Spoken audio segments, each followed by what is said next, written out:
আজকে দুপুরবেলা আমার একটা লাইভের ভিতরে একজনের কমেন্ট করছে এক মহিলা যে 50 বছরের বুড়ি এই ছোট সাজে 25 সাজে। তো আমার 50 বছর হোক 50 বছর হোক আর 60 বছর হোক কোনো সমস্যা নেই। আমার মায় নাকি যুদ্ধের সময় আমার মায় নাকি জন্ম নিয়েছে। তো মায়ের যদি যুদ্ধের সময় হয়ে থাকে তো তার পেটে থেকে হয়েছে আমি তার যখন 18 বছর তখন আমি হয়েছি হয়তো। তাইলে আমার যদি 60 বছর হয়ে থাকে তাহলে ভালো, সমস্যা নেই। 70 বছর হইলে আমার কোনো সমস্যা নেই।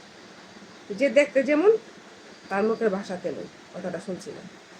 আমি দেখতে কালো ঠিক আছে, হয়তো আমার মুখের ভাষাও কালো, অসুবিধা নেই। তো মানুষের কথাবার্তা বললে তারপরে আঘাত দেওয়া কথা বলবেন না। এই যে আপনি লেকচারটা দিলেন যে বুড়ি বাপ দেখাইতে আসে ফেসবুকে, না আমি বাপ দেখাইতে আসি না, আমি ভিউ ব্যবসায়ী। বাস্তবতা যেটা, হয়তো কন্টেন্ট মনিটাইজেশন পাই নাই, আশা করেই কিন্তু নামছি। একদিন একদিন তো পাবো, তাই না? পাওয়ার জন্য তো আসছি। তো আপনি আমাকে কথাটা বলছেন, আমার কিন্তু কষ্ট লাগে নাই। কেন কষ্ট লাগে না জানেন? কারণ গাং দেওয়া শাড়ি পেয়ে গেলে গাং নষ্ট হয় না। যে মানুষটা কথাটা বলে তার মুখটা এবং তার ভাষাটা, তার মনটা নষ্ট হয়। তাই বলতেছি, নিজের মুখ নষ্ট করে কাউকে অপমান করার মতো তকদির করবেন না। এতে কি হয় জানেন? এটা আপনি নিজেই ছোট হন। আর নিজে ছোট হইয়া অন্যকে ছোট করার চেষ্টা করবেন না। পৃথিবীতে নিজেও মানুষ যদি সেখানে বলতেন আপা আলহামদুলিল্লাহ আসসালামু আলাইকুম, তাহলে কি পাইতেন? আমিও বলতাম আসসালামু আলাইকুম আপা, কিংবা ওয়ালাইকুম সালাম, কেমন আছেন? আলহামদুলিল্লাহ।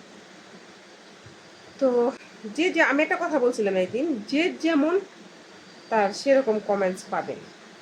আর কমেন্টস একটা মানুষের একটা ভিডিওতে রিপ্লাই কমেন্টস এবং আচার ব্যবহার, সে কীরকম মানুষ, তার শিক্ষা দীক্ষা কীরকম, তার ব্যবহার কেমন, আচার কেমন, সেটা বুঝবে সে তার মন মানসিকতা কেমন তার কমেন্টসে।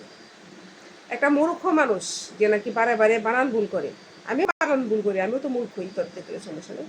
যে নাকি বারে বারে ইংলিশ লিখতে গেলেও ভুল করি, বাংলা লিখতে গেলেও ভুল করি, আমি বলবো না আমি সব পারতা আমার ভুল হয় না।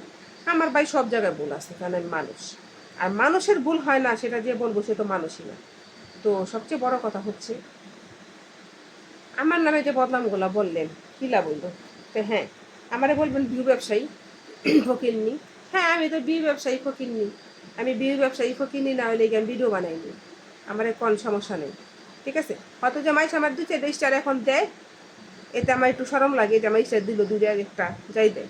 কিন্তু ইনশাল্লাহ আপনারা হয়তো আমাকে, আমি ফেসবুকে কিন্তু পরিচিত না, মাত্র 23,000 ফলোয়ার। 23,000 ফলোয়ার কিন্তু অনেক না। তো আস্তে আস্তে আমিও মানুষের দিতে পারি না, না পারি, আমার আত্মার অঙ্গ আছে না নাই, আমি ফকিরনি নাকি সেটা প্রমাণ হইবে আস্তে দিদি। এখনই আজকেই তো প্রমাণ হয়ে যাবে না যে আমি কে। আর আমি তো রাজা বাদশাহ। হ্যাঁ আমি রাজা বাদশার মেয়ে, আমি নিজে রাজা বাদশাহ না, আমি রাজরানী না, আমি রাজকন্যা বলছি। তারপরেও আপনারা অনেকে রাগ করেন কথাটা শুনে। হ্যাঁ অবশ্যই আমি রাজকন্যা, ঠিক আছে, খোঁজ নিয়ে দেখি। এই এলাকা আমার এলাকায় আমি রাজকন্যা, আপনার এলাকায় আমি যাবো না। যার আমার এলাকায় আমি ওলা সিংহ, আপনার আপনার এলাকায় যাবো আমি কুত্তাও না। এটা কিন্তু বাস্তবতা।